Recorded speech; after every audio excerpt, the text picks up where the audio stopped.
നമസ്കാരം, ഞാൻ doctor Preethi Kora, consultant cosmetic gynaecologist, London cosmetic gynaecology centre, Vimala hospital, Ettumanoor.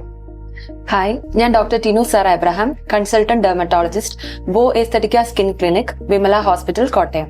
അടുത്തതായിട്ട് സ്ത്രീകൾ ഏറ്റവും കൂടുതൽ കാണുന്ന ഒരു പ്രശ്നമാണ് യോനിഭാഗത്ത് പ്രൈവറ്റ് പാർട്സിൽ ചൊറിച്ചിലുണ്ടാവുക. അത് പലപ്പോഴും അവർക്ക് ഒരു അലർജി ടെൻഡൻസി ഉള്ളവർക്കാണ് കാണുന്നത്. പ്രത്യേകിച്ച് അവർക്ക് പാഡ് ഉപയോഗിക്കുമ്പോൾ ഉള്ള അലർജി, അല്ലെങ്കിൽ ഒരു എന്തെങ്കിലും ഒരു പാൻറ്റീസിന് എന്തെങ്കിലും ഉള്ള അലർജി. അതെ, എന്ത് ടൈപ്പ് ഓഫ് മെറ്റീരിയൽ ആണ് അവർ യൂസ് ചെയ്യുന്ന, പാൻറ്റീസിൽ യൂസ് ചെയ്യുന്ന സിന്തറ്റിക് മെറ്റീരിയൽ ഉള്ള ആൾക്കാർക്ക് ചിലപ്പോൾ അത് പറ്റണമെന്നില്ല. അതുപോലെ തന്നെ പാഡ്സിലുള്ള യൂഷ്വലി നമ്മൾ അവരോട് കോട്ടൺ പാഡ്സ് യൂസ് ചെയ്യാനായിട്ട് അഡ്വൈസ് ചെയ്യും. അതുപോലെ തന്നെ മെൻസ്ട്രൽ കപ്പ്, അതാകുമ്പോൾ അധികം ആ കോൺടാക്ട് ഹിസ്റ്ററി വരുന്നില്ലല്ലോ, അതുകൊണ്ട് തന്നെ അലർജിക് റിയാക്ഷൻസും ഡെവലപ്പ് ചെയ്യത്തില്ല.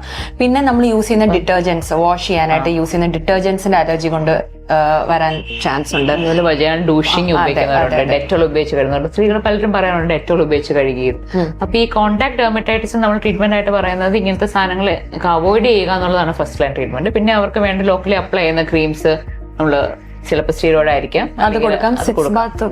നമുക്ക് സിക്സ് ബാത്ത് കൊടുക്കാം. പിന്നെ മെയിൻ ആയിട്ട് അവര് ഈ വജൈനൽ ഏരിയയിലെ ഹൈജീൻ മെയിൻറ്റെയിൻ ചെയ്യുക എന്നുള്ളതാണ് നമ്മൾ പറയാറ്. പക്ഷെ ചിലർക്ക് കൂടുതൽ ഹൈജീൻ മെയിൻറ്റെയിൻ ചെയ്ത് കൂടുതൽ വാഷ് ഓർക്കുമ്പോഴും ഇങ്ങനത്തെ പ്രശ്നങ്ങൾ വരാറുണ്ട്. അപ്പൊ ഇത് വളരെ കോമൺ ആയിട്ട് കാണുന്ന, പ്രത്യേകിച്ച് യങ്സ്റ്റേഴ്സിലും ടീനേജേഴ്സിലൊക്കെ ഇത് പലപ്പോഴും കാണാറുണ്ട്. പിന്നെ പാഡിന് പകരം മെൻസ്ട്രൽ കപ്സ് യൂസ് ചെയ്യാം നമ്മൾ പറഞ്ഞല്ലോ.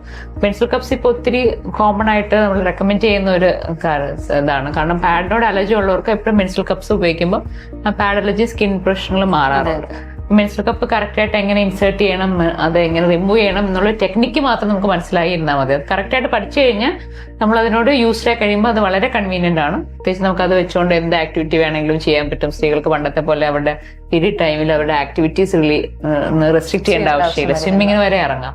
പക്ഷെ അത് കറക്റ്റ് അപ്ലൈ ചെയ്യാനായിട്ട് അറിയണം. അതിന്റെ കറക്റ്റ് സൈസും നമുക്ക് പല സൈസിൽ വരും, സ്മോൾ, മീഡിയം, ലാർജ് എന്നുള്ള മെൻസ്ട്രൽ കപ്സിന്റെ. അപ്പൊ ആ കപ്പിന്റെ കറക്റ്റ് സൈസ് നമുക്ക് ഏതാണെന്ന് ഫിറ്റിംഗ് നോക്കിയിട്ട് അത് യൂസ് ചെയ്യാന്നുള്ളത്. പിന്നെ അതിന്റെ മെയിൻ അഡ്വാൻറ്റേജ് നമ്മുടെ പ്രകൃതിയോട് കൂടുതൽ ചേരുന്നു. നമ്മുടെ പാഡ് ആവുമ്പോൾ നമുക്കത് ഡിസ്ട്രോയ് ചെയ്യാനായിട്ടും അതുപോലെ പൊല്യൂഷനിലേക്ക് ഒത്തിരി കാര്യമുണ്ട്. അപ്പൊ മെൻസ്ട്രൽ കപ്പാണ് നമുക്ക് റീയൂസ് ചെയ്യാം. ഓവറോൾ കോസ്റ്റ് ഇഫക്റ്റീവ് ആണ്.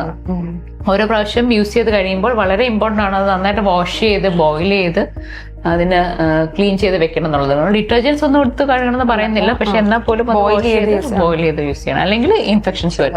ചിലർക്ക് മെൻസ്ട്രൽ കപ്പ് യൂസ് ചെയ്തതിന് ശേഷം ഇൻഫെക്ഷൻസ് വരുന്നതായിട്ട് നമ്മൾ കാണാറുണ്ട്. അപ്പൊ കൂടുതലും ഒരു പ്രസവത്തിന് ശേഷം നമ്മൾ യൂസ് ചെയ്യുകയാണെങ്കിൽ മീഡിയം സൈസ് ആണ് യൂസ് ചെയ്യേണ്ടത്. അപ്പം ജനറലി മെൻസ്ട്രൽ കപ്സിനെ കുറിച്ച് നമുക്ക് വേറൊരു ഫുൾ വീഡിയോ സെപ്പറേറ്റ് ആയിട്ട് ചെയ്യാം. അടുത്ത ലാസ്റ്റ് ആയിട്ട് എപ്പോഴും കാണുന്ന ഒരു പ്രശ്നമാണ് പെൽവിക് ഇൻഫ്ലമേറ്ററി ഡിസീസ്, അല്ലെങ്കിൽ പെൽവിക് ഇൻഫെക്ഷൻസ്. അത് സ്ത്രീകൾ വളരെ കോമൺ ആയിട്ട് കാണുന്ന ഒരു പ്രശ്നമാണ് വജൈനൽ ഡിസ്ചാർജ് അല്ലെങ്കിൽ വെള്ളപ്പോക്ക്. അപ്പൊ ഈ വെള്ളപ്പോക്കുള്ള സ്ത്രീകൾക്ക് പലപ്പോഴും യോനിഭാഗത്ത് ചൊറിച്ചിൽ മാത്രമല്ല ഉള്ളിലോട്ടും ചൊറിച്ചിൽ വരും. പിന്നെ പെർസിസ്റ്റന്റ് ആയിട്ട് അവർക്കൊരു വെള്ള പോലത്തെ ഡിസ്ചാർജ് വരാറുണ്ട്. ഫൗൾ സ്മെല്ലിംഗ് ആയിരിക്കാം ചിലപ്പോൾ ഡിസ്ചാർജ്. പിന്നെ ബന്ധപ്പെടുമ്പോൾ അത്യധികമായ വേദനയും ഇൻഫെക്ഷൻസിന്റെ ഉള്ളത് കൊണ്ട് വേദനയും ഉണ്ടാകാറുണ്ട്. ബന്ധപ്പെടുന്ന ഏരിയയിൽ ചൊറിച്ചിൽ വരും. അപ്പൊ ഇങ്ങനെയൊക്കെ ഉള്ളത് പലപ്പോഴും ബാക്ടീരിയൽ ഇൻഫെക്ഷൻ ആയിരിക്കാം, അല്ലെങ്കിൽ ഫംഗൽ ഇൻഫെക്ഷൻ ആയിരിക്കാം. കോമൺ ആയിട്ട് ബാക്ടീരിയൽ ഇൻഫെക്ഷൻസ് വരുന്നത് ക്ലെമീഡിയ, കൊണോറിയ, ട്രൈക്കോമോണാസ് അതുപോലത്തെ ഇൻഫെക്ഷൻസ് ആണ്. അപ്പൊ ഏത് ഇൻഫെക്ഷൻ ആണെന്ന് നമ്മൾ സ്വാബ് എടുത്ത് ഗൈനക്കോളജിസ്റ്റിനെ കണ്ട് പരിശോധിച്ചിട്ട് അതിന് കറക്റ്റ് ആയിട്ടുള്ള ആന്റിബയോട്ടിക് കഴിക്കുക എന്നുള്ളതാണ് എന്റെ മെയിൻ ട്രീറ്റ്മെന്റ്. അപ്പോൾ ചിലർക്ക് ഇങ്ങനെ ആന്റിബയോട്ടിക് കഴിച്ച് ഇൻഫെക്ഷൻ മാറിയാലും പിന്നെയും കുറച്ച് നാൾ കഴിഞ്ഞ് പിന്നെ ഇൻഫെക്ഷൻ വരും. റിക്കറന്റ് ഇൻഫെക്ഷൻസ് ഉണ്ടാകാൻ പലർക്കും ഒരു സാധ്യതയുണ്ട്. അതിന്റെ ഒരു കാരണം അൺകൺട്രോൾ ഡയബറ്റീസ് ആയിരിക്കാം, അല്ലെങ്കിൽ ഹസ്ബൻഡിനുള്ള ഡയബറ്റീസ് ആയിരിക്കാം. പക്ഷേ ഇങ്ങനെ ഇൻഫെക്ഷൻസ് വരുന്നുണ്ടെങ്കിൽ അവർക്ക് വളരെ ഇഫക്റ്റീവ് ആയിട്ട് നമുക്കിപ്പോൾ ഒരു പുതിയ ട്രീറ്റ്മെന്റ് അവൈലബിൾ ആയിട്ടുണ്ട്. അതാണ് ജെറ്റ് പ്ലാസ്മ തെറാപ്പി. യോനിക്ക് ഉള്ളിലേക്കുള്ള ഈ വജൈനൽ ഡിസ്ചാർജിന്റെ ഒരു കാരണം യോനിയുടെ സെർവിക്സിലുള്ള ഒരു റെഡ്നെസ് ആണ്, അല്ലെങ്കിൽ സെർവൈക്കൽ എക്ട്രോപ്പിയോൺ എന്നാണ് പറയുന്നത്. അപ്പൊ ആ ഒരു ഏരിയ നമ്മൾ ഒരു ജെറ്റ് പ്ലാസ്മ ഉപയോഗിച്ച് അവിടെ ട്രീറ്റ് ചെയ്യുവാണെങ്കിൽ ആ ഏരിയ നോർമൽ ആകുമ്പോൾ ഈ കോശങ്ങൾ നോർമൽ ആകുന്നുണ്ട്, അവിടെ നിന്ന് ഡിസ്ചാർജ് വരുന്നത് കുറയും.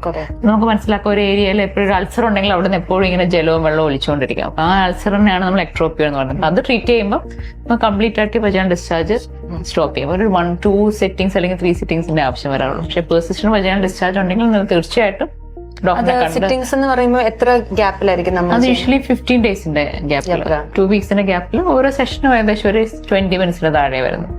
പക്ഷേ വളരെ ഇഫക്റ്റീവ് ആയിട്ടുള്ള ട്രീറ്റ്മെന്റ് ആണ്. ഒറ്റയടിക്ക് നമുക്ക് ഇൻഫെക്ഷൻസ് ഇല്ലെങ്കിൽ നമുക്ക് കംപ്ലീറ്റ് ആയിട്ട് ആ ഡിസ്ചാർജ് പോകും. അതുപോലെ തന്നെ നമുക്ക് ഏറ്റവും കോമൺ ആയിട്ട് പിന്നെ സ്ത്രീകളിൽ കാണുന്ന ഒരു പ്രശ്നമാണ് ജനറലൈസ്ഡ് ബോഡി ഇച്ച്. ഇപ്പം വരുന്ന പല സ്ത്രീകളും ഒരു മെനോപോസ് ആകുമ്പോൾ, മെനോപോസ് ആകുന്ന ആ ഏജിലാണ് അവർക്ക് ഫുൾ ബോഡിയിൽ ചോദിച്ചിട്ടാണ് ഡോക്ടറെ തല തൊട്ട് താഴെ വരെ. അതുപോലെ ഡയബറ്റിക് ഹിസ്റ്ററി ഉള്ള ആൾക്കാർക്ക്, അൺകൺട്രോൾ ഡയബറ്റിസ് ഉള്ളവർക്ക് ഇതുപോലെ ജനറലൈസ്ഡ് ഇച്ചിങ് വരാം.